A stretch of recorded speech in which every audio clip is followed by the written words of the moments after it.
everybody. This is Jamila here with the Jamila Show, Epic Entourage, and I have the lovely Miss Vanessa. She's a model, a singer, an actress.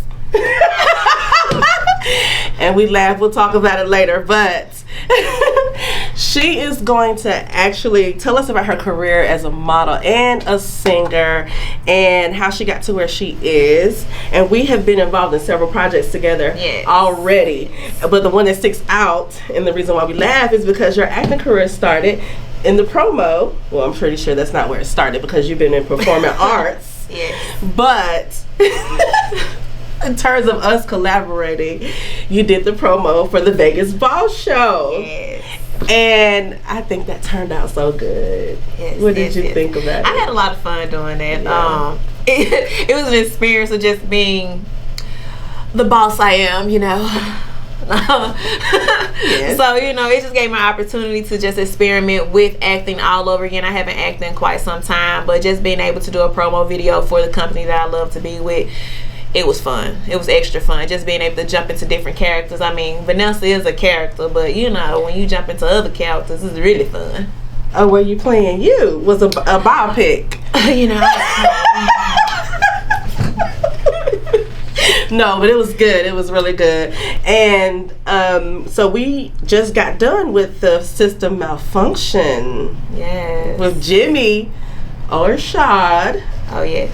Yes. Who is another banging designer outside of Purple Boss, who did the Vegas Ball Show. And you danced in the show, you modeled in the show. Yes. And so what other appearances have you made last year, this year? I've been moving. I've really been moving. Well, let's see. We have our own MFA programs. We have the fashion show with them. I've done that. I actually stepped out of Chattanooga and went to Memphis and represented for Chattanooga. Then, of course, we did the Vegas Christmas in December. I mean, it's a lot of projects I've been doing. I can't name them all because it had, like, last year was full of them from beginning to the end. Yes. And then coming into the new year with the System Malfunction, it's been a lot of rehearsals, and now I'm getting ready for this show. Well, finished with that show, and I'm getting ready for another MFA event, which is April for the 423 day, and then we got our June 9th event. I mean, the schedule just keeps on going and just keep on building. I can't name everything. My face has been everywhere. It has. So that's awesome, and it just means you're doing what you are meant to do.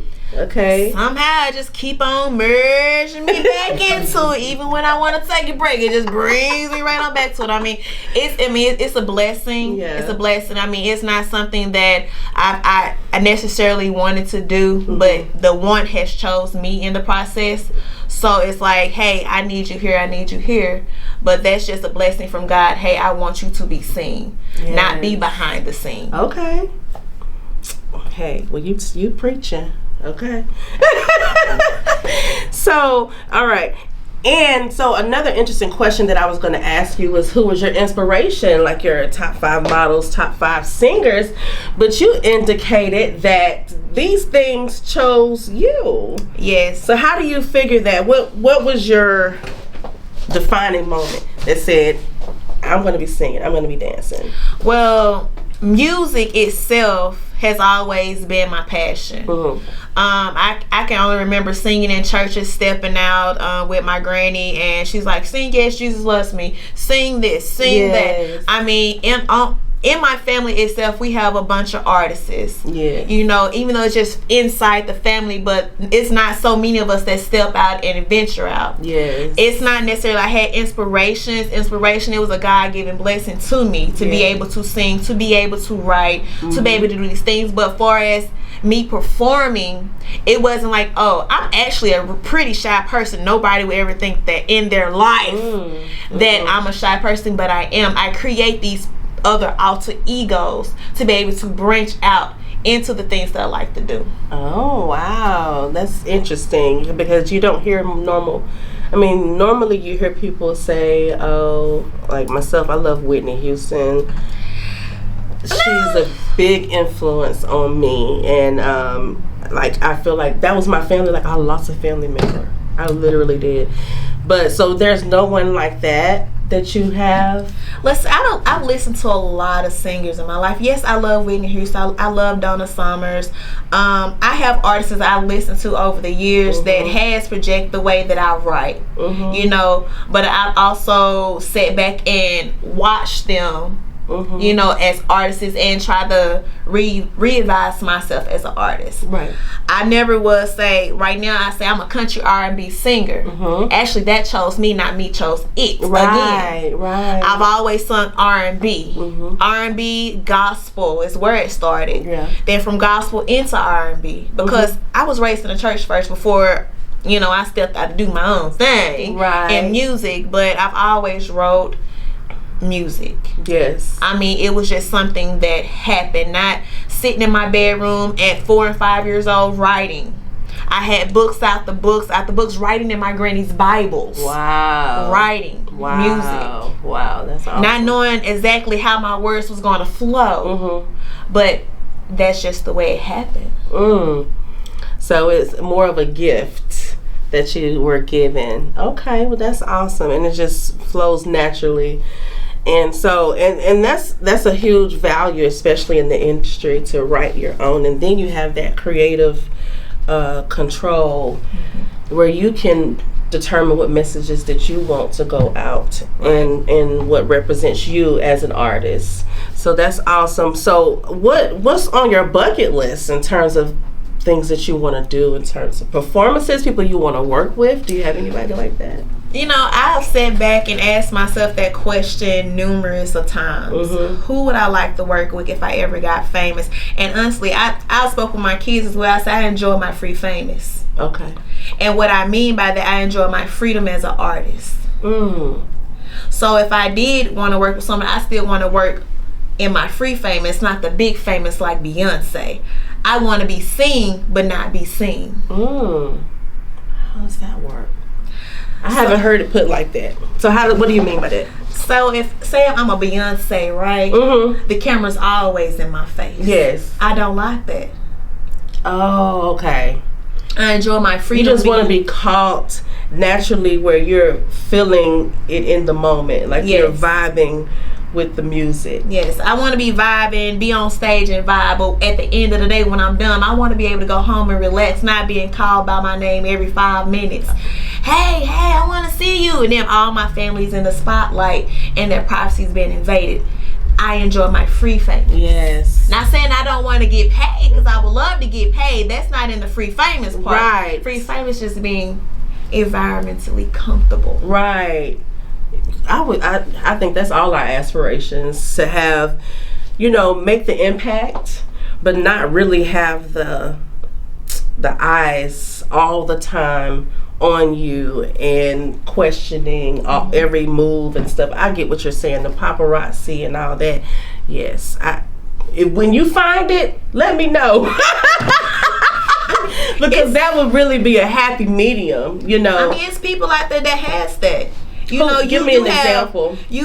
I can't necessarily give you names, but I know artists, but I can't say their name right off the top of my head because I don't dig deep down in the undergrounds who make that money. Right. You know their name when you hear their music, but they're not in the paparazzi every day. They're just making that bread. Oh, Chameleonaire. I think, yeah. And my zone is just family. You know, my kids. That's my world. It's all over the place. Yes. It's like there's no specific destination on where I'm gonna be at any given time, because I never know you're gonna call me. I'm gonna be in the bathroom somewhere. Oh gosh.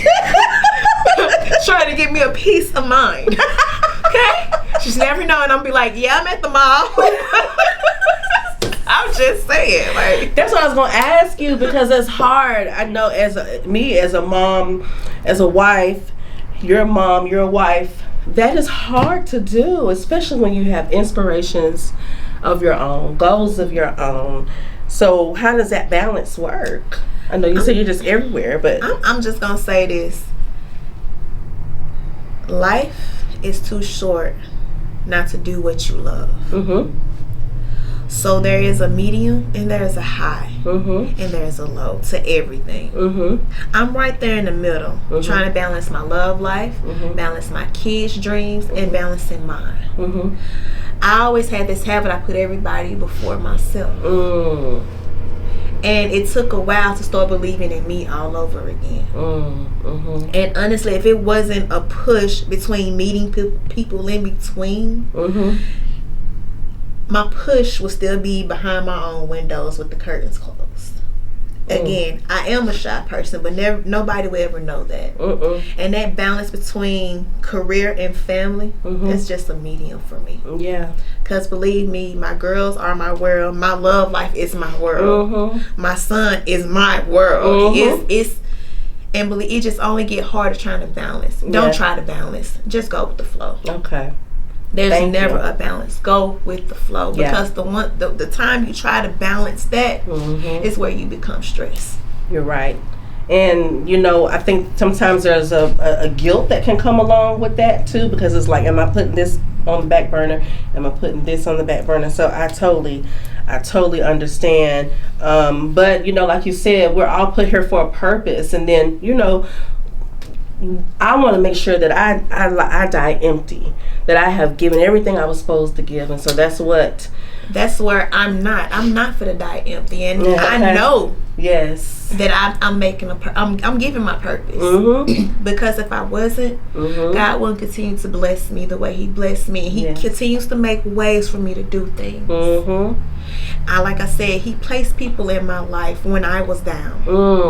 And He allowed them people to bring me back up. And I pray every day. Every day, because I've fallen. I've fallen in my younger 20s, and believe me, certain people was placed in my life. For instance, I always say to this man every day, thank you. Because it wasn't for you, I don't know where I'd be, because you helped me grow. And I'm speaking of not just God, but my old man. Literally. He came in and saved me and my kids, and I say that. He may not feel that way, but I say that all the time. But everybody else in between who believed in me, like if it wasn't sister models, my director and boss models, my family, all believing in me and guiding me. It's those who push me. Those who push me and believe me and say, hey, I believe in you, I need you to get this done. And I'm tired. Okay. But I feel like all my life I gotta fight. Can I have a break? Please. Please. I think we're all there with you. But like I said, there's no balance. Right. There's no balance. It's faith. The love of the people who surround you. And that don't have to be no big circle. Right. It don't. Right. So going with the flow is very good advice. Because we can't really do anything else but go with the flow, because life is gonna hand you what it's gonna hand you, right? So we got to make it work. But we want to get to this performance, so thank you for talking to us. Just we get a little personal.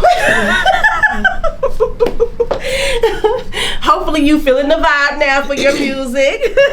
Always, the vibes is always there. Yes. That's the way I write. Yes. It's all my music is based off emotion. It's not necessarily what I'm going through, but it's based off emotion. I can hear somebody else going through something, and it preaches through my music. All right. Well, we're looking forward to it. Yay!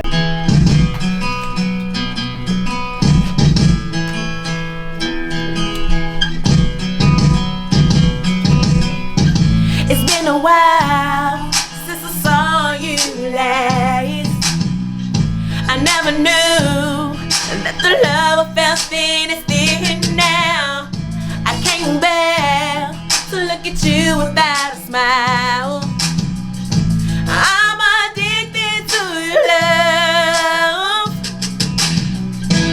I'm addicted to your love. I'm addicted to your love. I'm addicted to your love. And I just can't deny. Yeah, I'm addicted to your love. And I can't get you out.